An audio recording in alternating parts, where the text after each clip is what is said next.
Give us one headline about what you think your biggest accomplishment will have been in year number one. Rent down, comma, crime down, comma, education scores up, comma, more jobs in New York City. Now we're getting maybe a little over the average headline length, but optimism high. Curtis Sliwa exceeds all expectations and looks very mayoral tonight. Mamdani continues to take on Trump, delivers on affordability agenda for New Yorkers. You said was totally false, as you know. Which part was false? I was governor for 11 years. The budget is double what it is in New York City, and I got government to work. I passed groundbreaking laws, minimum wage, paid family leave, built projects that had never been built before. This is no job for on-the-job training. I have the experience of being a New Yorker, someone who has actually paid rent in the city before I ran for mayor, someone who has had to wait for a bus that never came, someone who actually buys his groceries in this same city.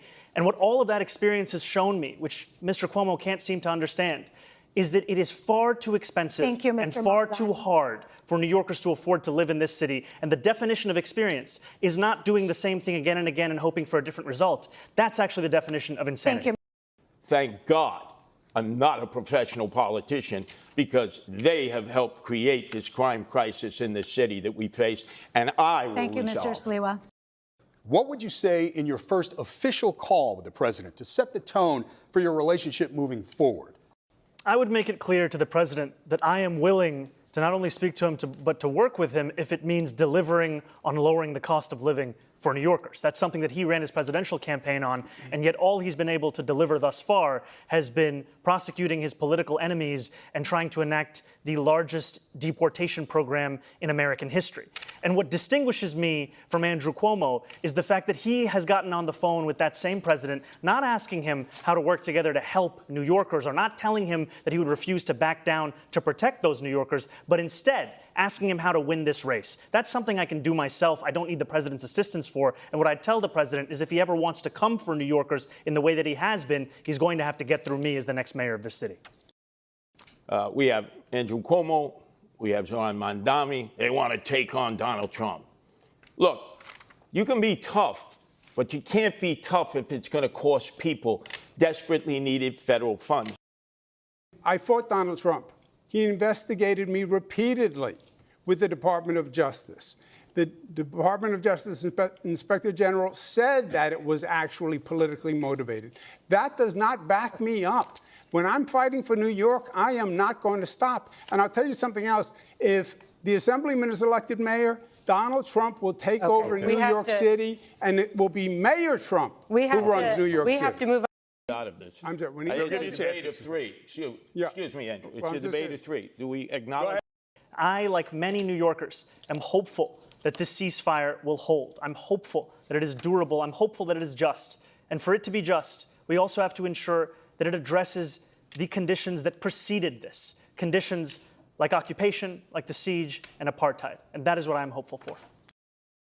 But you seem, Zoran, to be incapable of praising our president. And Andrew, you were incapable of praising our president. Gentlemen, we have Give credit where credit is due. He's brought peace to Gaza. Yeah, gentlemen, we want to hear everything you have to say. We have other questions.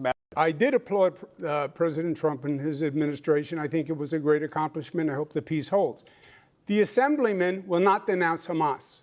The Assemblyman will not denounce Hassan Piker, who said America deserved 9/11. The Assemblyman just said in his response, well, it depends on occupation. That is code, meaning that Israel does not have a right to exist as a Jewish state, which he has never acknowledged. That is from the river to the sea.